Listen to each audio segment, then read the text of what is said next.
인생의 승부수를 기도에 걸라 그랬습니다. 인생의 승부수, 기도에 있다 하는 거죠. 자, 스님이 한강 다리를 건너가려고 하는데 다리 공사를 하고 있어서 이제 건너가지 못하고, 그때가 겨울이어서 사람들과 함께 스님이 한강을 이렇게 이제 꽁꽁한 한강을 건너가기 시작을 했습니다. 스님은 걸어가면서 이렇게 걸어갔습니다. 나무, 관세음 보살 이렇게 외우면서 가는데 갑자기 한강의 한 복판에 왔을 때 우지끈하고 얼음이 깨지는 소리가 들렸습니다. 스님의 다급한 목소리, 아이쿠 하나님 도와주세요. 스님의 가슴 속에서도 하나님이 계셨던 거죠. 누구나 다 급할 때는 기도합니다. 기도 안 할 사람이 없지요. 저는 존 메가더, 평생을 이제 전쟁터에서 뼈가 굵은 이 존 메가더 사령관의 이야기를 잊지 못합니다.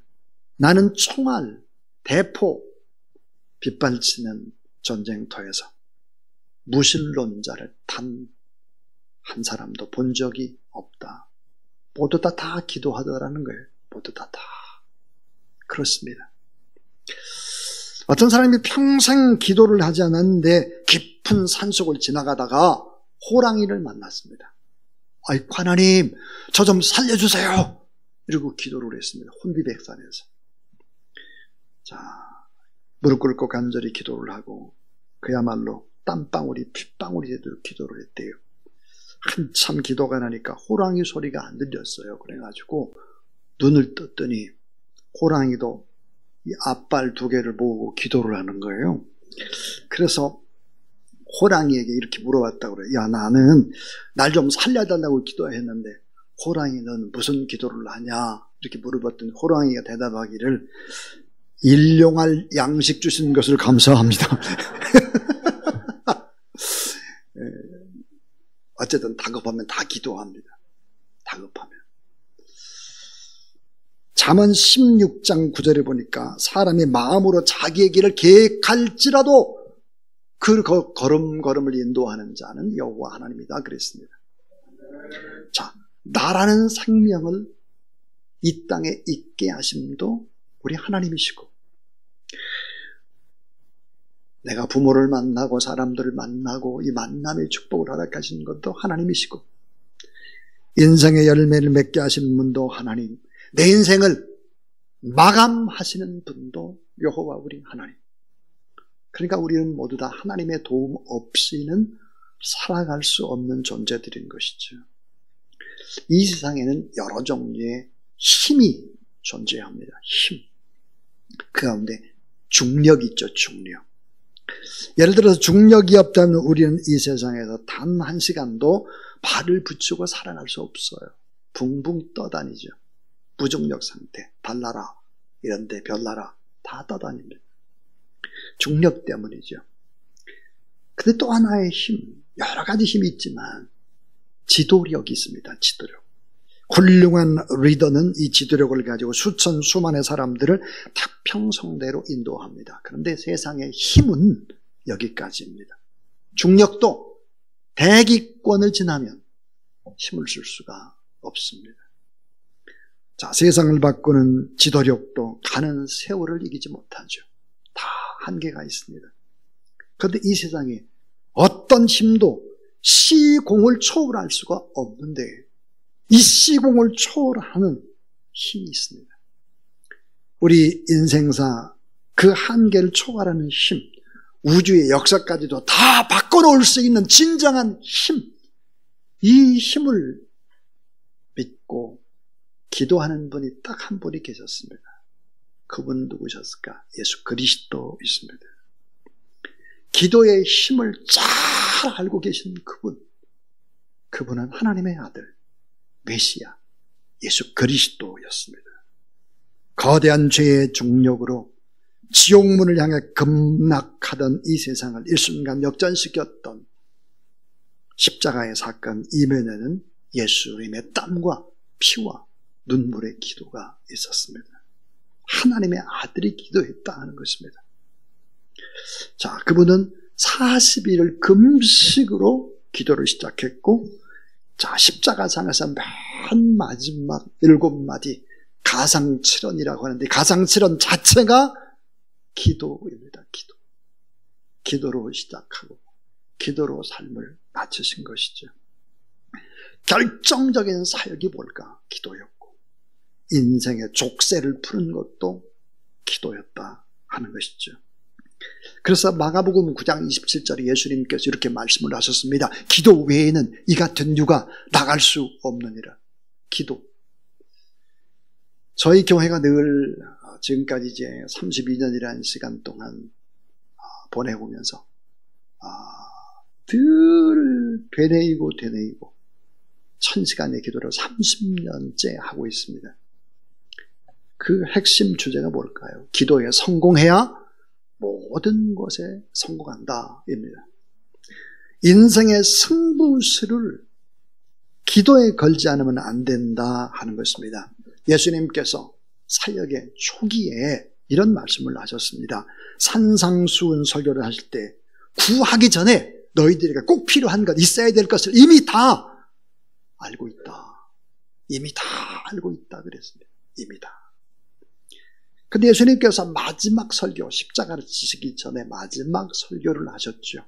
다락방의 강화라고 해서 요한복음 13장에서부터 17장까지가 마지막 설교입니다. 이 마지막 설교에서 반복해서 6번이나 반복해서 부탁했던 말씀이 뭘까? 이것입니다. 무엇이든지 원하는 대로 내게 구하라 그랬습니다. 무엇이든지 6번 반복을 했어요.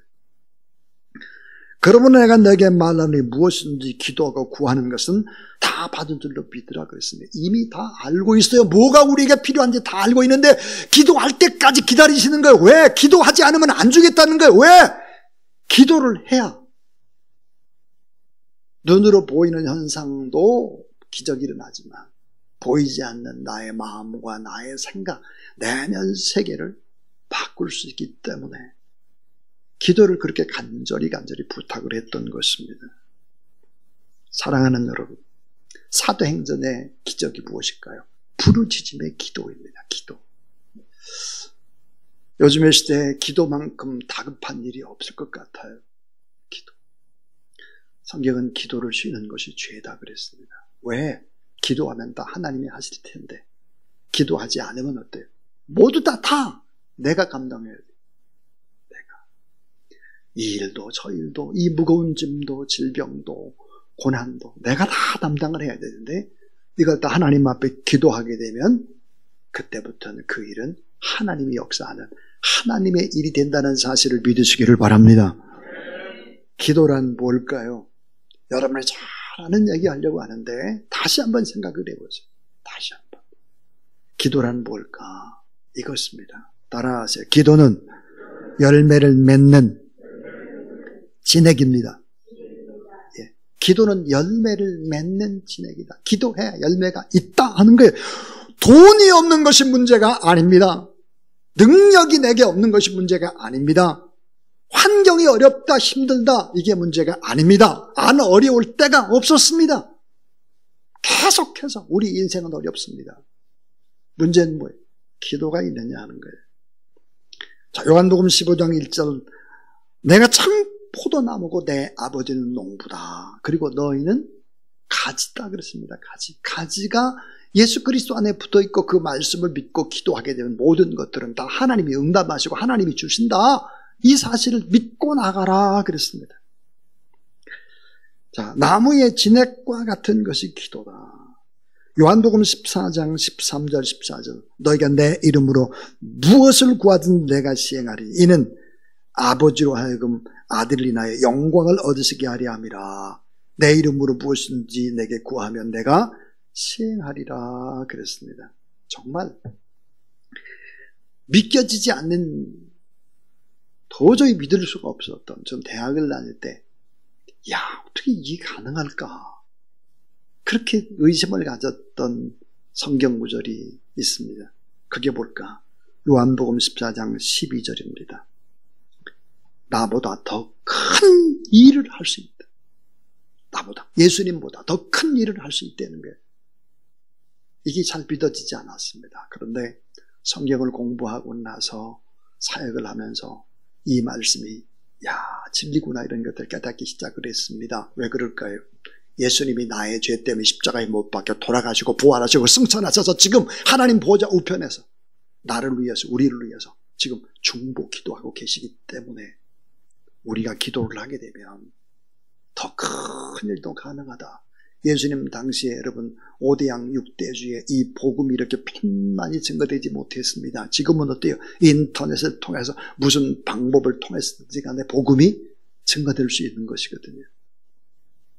하나님 앞에 기도하고 기도한 바대로 믿음으로 선포하며 살아갈 때 하나님께 더 큰 일들을 여러분을 통해서 하실 수 있다는 사실을 믿으시기를 바랍니다. 자, 두 번째는 기도는 특권을 행사하는 것입니다. 특권. 자, 기도는 하나님께서 자신을 믿고 따르는 그리스도인들에게만 주시는 특권입니다. 우리가 누굴까요? 하나님의 아들과 딸입니다. 하나님의 아들과 딸이라고 하는 건 권세가 있습니다. 그 권세로 하나님 앞에 선포하고 달라고 기도하고 이야기하고 믿음으로 살면 하나님이 은혜와 능력을 베풀어 주셔서 우리를 통해서 하나님의 영광이 드러난다는 사실을 믿으시기를 바랍니다. 자, 피조물인 인간, 연약한 인간이 창조주이신 하나님, 전능하신 하나님, 역사의 수레바퀴를 쥐고 가시는 하나님, 그 하나님 앞에 간절히 기도할 때 하나님이 응답하신다 그랬어요. 그래서 필요한 것을 응답받을 수 있는 것은 그리스도의 특권 중의 특권이다. 기도는 그 특권을 행사하는 것이고 그런 신분을 가진 사람이고 신분에 맞게 행동하고 신분에 맞게 기도하는 믿음의 사람들 다 되기를 주의 이름으로 축원합니다. 저는 아주 가까운 사람들에게 이런 얘기를 듣습니다. 요즘 너무 사는 것이 어려워요. 또 어렵고 또 허무해요. 왜 그렇게? 또 삶의 별 그렇게 의미가 없는 것 같고 자꾸 낙심하고 그렇게 한다는 거예요. 그럼 제가 그런 얘기를 하는 사람에게 조심스럽게 이런 얘기를 합니다. 하나님이 큰 일을 하시겠구만. 지금 그 정신 가지고 그렇게 살면 하나님이 고난을 주실 거야. 고난을 주시면 화들짝 놀라가지고 그때 기도하려고 정신 차리고 그러면 늦어. 지금 정신 차려 기도를 해야 돼. 그렇게 말을 하곤 합니다. 우리는 인생을 적당히 살 수 없는 사람들이죠. 고통받는 사람들, 우리에게 맡겨진 사람들이 너무 많기 때문입니다. 나라와 민족, 모든 부분들이 다 기도하는 사람의 손에 달려있음을 믿으시기를 바랍니다. 세 번째로 기도가 뭘까요? 기도는 씨를 뿌리는 파종인 것입니다. 씨 뿌리는 파종이다. 자, 씨 뿌리면 반드시 단을 거두는 일이 뒤따르게 되죠. 시편 126편 5절 6절 눈물을 흘리며 씨를 뿌리는 자는 기쁨으로 거두리로다. 울며 씨를 뿌리러 나가는 자는 정령 기쁨으로 그 단을 곡식단을 가지고 돌아오리라 그랬습니다. 자, 눈물을 흘리며 씨를 뿌려야 된다 그랬습니다. 자, 씨를 뿌리는 파종이라면 어떻게 될까요? 많이 뿌려야 됩니다. 많이. 씨를 많이 뿌려야 돼요. 많이 뿌리다 때 넓게 뿌려야 돼요. 나와 내 가족만을 위해서, 자녀만을 위해서 기도해서는 안 됩니다. 나라와 민족을 위해서, 북한 땅을 위해 전 세계를 바라보고 우리가 하나님 앞에 그렇게 넓게 많이 뿌려야 되죠. 어떻게 뿌려야 돼요? 계속 뿌려야 됩니다. 계속. 때를 맞춰서 지속적으로 계속 뿌려야 되는데 왜 이렇게 중요할까? 이것이 하나님은 선택받은 백성들이 고난을 받았습니다. 바벨론 포로가 돼서 모든 것을 잃어버리고 절망과 좌절 속에 헤매는 사람들에게 이렇게 말씀을 하시죠. 이제라도 금식하며 울며 애통하며 마음을 다하여 따라하세요. 내게로 돌아오라.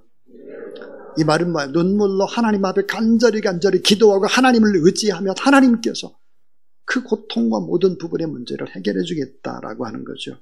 여러분, 다윗은 보세요. 다윗은 눈물의 씨앗을 너무 많이 뿌린 사람이죠. 그래서 기쁨의 단을 거둔 대표자가 다윗입니다.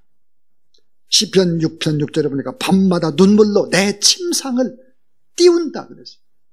얼마나 많이 눈물을 흘렸으면 내 침상을 띄운다. 시편 39편 12절에 여호와여 나의 기도를 들으시며 나의 부르짖음에 귀를 기울이소서. 내가 눈물을 흘릴 때 잠잠하지 마옵소서 그랬습니다. 심지어는 이런 기도가 있어요. 시편 56편 8절 보니까 나의 눈물을 주의 병에 담으소서. 하나님 아버지, 내가 지금 흘린 눈물이 얼마나 많은지 주의 병에 한번 담아보세요. 그렇게 얘기를 하고 있습니다. 기도는 지금이라는 시간에 씨를 뿌리는 일입니다. 지금 내가 어렵다 그러면 지금은 정말로 더 많은 곳에 씨를 뿌려야 되는 것이죠. 자, 그래서 마지막 네 번째는 기도는 뭘까? 기도는 은혜와 축복을 쌓아놓는 저축입니다. 저축. 기도의 분량이 저축되면, 기도의 분량이 차곡차곡 쌓아지게 되면 마치 푼돈을 모아서 은행에 입금을 시키듯이 기도를 하나님께 저축하는 일, 천국 은행의 잔고가 쌓아지게 되면 내가 기도하는 그 대상들이 그 잔고에 있는 돈은 쌓여있는 기도의 힘을 바로 힘입기 시작하는 것이죠. 진실된 기도는 하나님 앞에 저축이 되는 것입니다. 오늘 하나님 앞에 우리가 예배를 드리잖아요. 이 예배는 어때요? 영적으로 저축되는 거예요. 우리가 기도하고 찬송하는 것 날아가는 것이 아니에요. 차곡차곡 저축될 것입니다. 한나의 기도가 저축이 되죠. 그래서 누가 태어날까요? 사무엘이 태어납니다. 사무엘이 그런 얘기를 합니다. 내가 결단코 기도를 쉬는 죄를 범하지 않겠다. 그렇게 말하죠. 모세라는 걸출한 지도자는 그의 어머니 요게벳의 기도, 그 간절한 기도 속에서 결국은 기도를 많이 하는 마리아라는 그 여인의 태를 빌려서 예수 그리스도가 태어납니다. 그렇다면 이 기도는 하나님의 은혜와 축복을 쌓는 저축과 같습니다. 그러니까 여러분이 기도를 많이 저축해 놓으면 여러분의 자녀, 후손, 이 나라의 민족이 결국은 복을 받게 되는 것이죠. 그런데 요즘 시대에 점점점 어려워지고 있죠. 왜요? 기도에 저축했던 걸 너무 많이 썼어요. 지금 다시 기도를 저축해야 됐다 그 말이죠. 자, 저는 설교를 마치면서 중국 위나라 시대에 편작이라는 명의가 있었습니다. 아주 가장 유명한 의사였습니다. 왕이 불렀어요. 편작은 삼형제 중 막내였는데 형제가 모두 다 의사야. 그래서 왕이 묻기를, 편작아, 너는 이렇게 명의로 유명한데 자, 누가 의사로서 실력이 제일 좋으냐? 삼형제 중에서 너냐? 그렇게 물었더니 편작이 이렇게 대답했습니다. 아닙니다. 맏형의 의술이 최고입니다. 둘째 형은 그 다음이고 제 실력은 꼴찌 셋째입니다. 이렇게 말해줬습니다. 그래서 야, 무슨 얘기야? 자세히 설명해봐. 그랬더니 편작이 이렇게 말했습니다. 맏형은 환자들이 병의 증상을 느끼기도 전에 어떤 병이 있을지 미리 알아차립니다. 그래서 병이 생기기 전에 미리 치료를 해줍니다. 그러다 보니까 아무리 잘해줘도 자, 형이 사람들을 병낫게 해줬다는 생각을 못합니다. 둘째 형은 첫째 형보다 실력이 좀 못합니다. 둘째 형은 사람들의 병이 미약할 때 병이 있다는 걸 알아차립니다. 그리고 치료를 해주죠. 그러다 보니 환자들은 둘째 형이 큰 병을 치료해줬다 이렇게 생각을 합니다. 근데 꼴찌인 저는 이렇습니다. 저는 실력이 없어서 병이 다 커져서 아파서 죽겠다고 할 때 비로소 알아차립니다. 너무 늦게 알아차리기 때문에 맥도 짚어야 하고 처방도 하고 아픈 것을 도려내기 위해서 수술도 해야 합니다. 그런데 사람들이 이상하게도 이 미천한 저를 보고 큰 병을 치료해줬다, 명의다, 그런 말을 하는데 실제는 그렇지 않습니다. 저의 큰 형이 진짜 명의입니다, 이렇게 말했다고 하죠. 저는 이 편작에 이 말을 이제 보면서 또 읽으면서 그런 생각이 들었습니다. 예수 그리스도, 모든 질병을 치료하는 예수 그리스도, 보이지 않는 우리의 마음까지도 치료하시고 죽은 양심까지도 전부 다 치료하시는 예수 그리스도, 이 예수 그리스도는 명의 중에 명의죠. 자, 기도는 뭐라고 가르쳐 줄까? 기도는 바로 예방약이 됩니다. 예방약. 기도는 뭘까요? 치료약이 되죠. 기도는 묘약 중에 묘약이 되고 보약 중에 보약이 되는 것이 바로 기도인 것입니다. 기도. 그래서 이 기도의 승부수를 걸어야 하는 것이지. 가장 무서운 사람은 누굴까? 사랑하는 사람. 가장 무서운 사람은 누굴까? 기도하는 사람이죠. 참 기도가 얼마나 위대한지 모르겠습니다. 기도는 하나님의 은혜와 축복을 쌓아두는 저축인 것입니다. 출애굽기 3장 7절 8절에 보니까 기도가 저축됐다 그랬어요. 그래서 하늘에 하나님이 들으셨다 그랬습니다. 겟세마네 동산에 우리 주님 눈물을 흘리고 그 눈물이 핏방울이 됐던 기도, 십자가 가장 치른 기도였습니다. 그런데 결론은 이것입니다. 하나님의 응답, 가장 좋은 때 하나님이 응답을 주시고, 그 하나님의 응답은 때를 맞춰서 주시는데 항상 넘치게 주시고, 꼭 필요한 것은 빼놓지 않고 그렇게 하나님이 주신다. 그래서 내 인생의 승부수를 기도로 걸어야 된다 하는 것입니다. 사랑하는 여러분, 주님이 십자가 지시기 전 일주일, 이 고난의 주간 동안 기도하시고 또 기도를 하셨습니다. 우리가 내일부터 한 주간 동안 십자가의 능력을 보라. 십자가의 능력, 어떤 능력이 있을까? 온 힘을 다해서 기도하려고 합니다. 지금 돈이 판치는 세상에 우리가 살아갑니다. 세상 쾌락이 판치는 세상에 살아갑니다. 빈부의 격차는 너무너무 심해지고 어려운 이들은 참 많습니다. 작은 자, 아픈 자, 소외된 자, 외로운 자, 이들을 품고 가는 사람 누구일까? 사랑은 언제나 착한 바보의 목입니다. 사랑은 언제나 기도하는 자리에 있는 사람들의 목입니다.